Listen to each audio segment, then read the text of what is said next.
I'm 36F and I recently got married. Before my wedding, one of my bridesmaids, let's call her Annie, and her ex, Brad, broke up. Our friend group is very close and most of us have been friends with Brad for more than 10 years. Annie only became friends with us because of him. After the breakup, she pushed this whole let's avoid each other at group events thing. It quickly turned into her trying to control who could attend what. It was unfair to the rest of us because Brad was not causing problems. He just wanted to move forward with his life and we wanted him at our group events.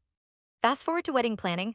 Annie spent a lot of time telling me how uncomfortable she would be standing near Brad in photos. They weren't even paired together. She kept pushing for changes to accommodate her feelings. Meanwhile, I was in my hardest semester of grad school working and planning a wedding on my own. Instead of supporting me, she made everything about her comfort. I felt like I had to constantly manage her emotions just to keep the peace.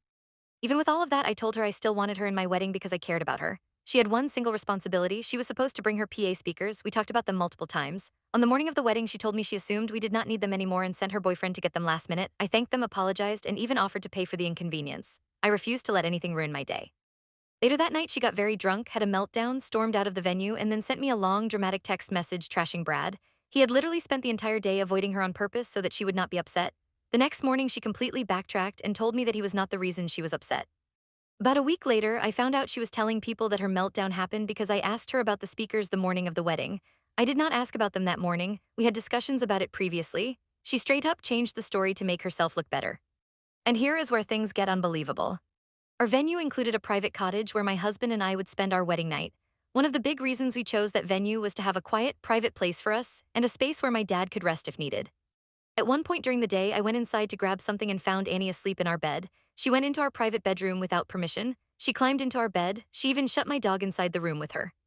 Later, she bragged that the reason she was late lining up for our grand march was because she and her boyfriend had sex in my wedding bed, the same bed my husband and I were sharing that night on our wedding night. She laughed about it. Even if she was joking, why would she joke about something so disgusting and disrespectful? Who would ever think this is okay? Even after this, I still tried to keep things peaceful. We had a long phone call after the wedding. She never apologized. She blamed drinking and stress. I decided to let it go anyway because the wedding was over and I just wanted to move forward. Months later, I found out she was planning a birthday party and did not invite me. That hurt because I truly believed we were okay again. Around the same time, I asked in our group chat what everyone was doing for Halloween. Annie responded, Monster Mash is my Halloween. Monster Mash had not even happened yet. I later found out that her birthday party was also a Halloween party. She was clearly hiding it rather than being honest with me. That was my final clarity moment. Here is what I learned. She rewrites stories to protect herself.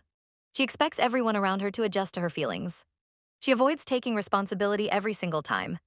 She has no respect for boundaries, even on someone's wedding day. So I blocked her, no final confrontation, no dramatic message. I simply decided that I am done. I feel so much lighter without her in my life. I know who I am, I know what actually happened, and I am choosing peace instead of chaos.